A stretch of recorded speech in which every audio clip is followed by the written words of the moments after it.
Australian primary schools have larger class sizes than the OECD average, and the country has lower than average public spending on education as a percentage of GDP, according to a new report. The Organisation for Economic Company Operation and Development released its 2017 Education at a Glance report on Tuesday evening, comparing education metrics across 35 countries. It found that Australian primary schools had an average of 24 students, compared with the average of 21. Secondary schools had average class sizes, 23 students, while public high schools had slightly smaller than average class sizes, with 22 students compared with the average 23. The report found that across all levels of education, from primary to tertiary, Australia spends a total of 5.8% of its GDP on education, the ninth highest and above the OECD average of the 5.2%. But total public spending on education was just 3.9% of GDP, below the OECD average of 4.4%. Public spending was 0.2% below the average for primary schools.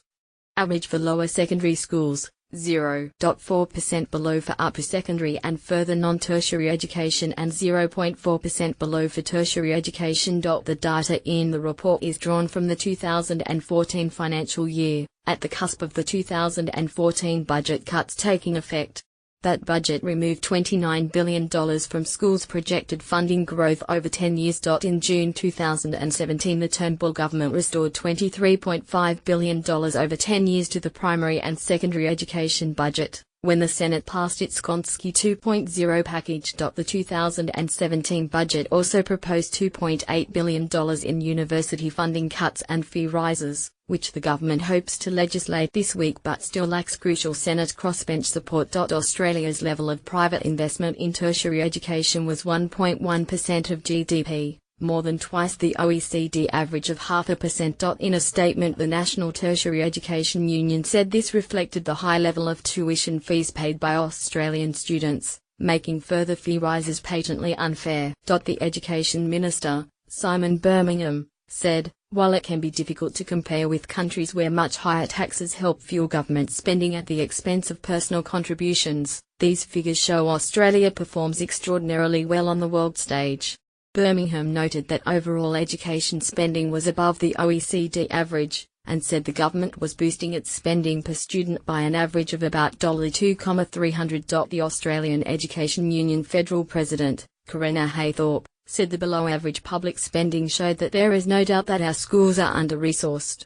Haythorpe said that trend was set to continue because the Gonski 2.0 package cut $3 billion in funding over 2 years, compared with previous needs-based funding agreements. Australian teachers are teaching larger classes than the OECD average, which is a clear indication of resource shortages, she said. When schools are able to provide extra staff, then they can address larger classes for students and provide extra support for those students that need it. Birmingham said the report showed that despite many in the community liking the idea of smaller classes, they don't necessarily correlate to better outcomes for students. Of course, we want to see students get quality time and attention from teachers, but these new statistics highlight there are some countries with larger class sizes than Australia and better student results, and there are others with smaller classes and worse results. The Turnbull government has asked David Gonski to conduct a review of the education system to report by the end of the year. Birmingham said the review would improve how school funding was spent after Australia's education performance has plateaued compared with other OECD nations. In 2016, Programme for International Student Assessment results showed a long-term decline in Australian Year 9 students' results in maths, science and reading literacy. The Shadow Education Minister, Danya Plibersek, said, given the fact this report shows Australia's public expenditure on education is below the OECD average, and going backwards, it's extraordinary the Liberals are cutting billions from schools and universities. It's also concerning that Australia has a comparatively low share of graduates in science-related fields, she said. The OECD report found that just over 21% of Australian university students were in science, technology, engineering and mathematics fields, compared with the OECD average of 25%.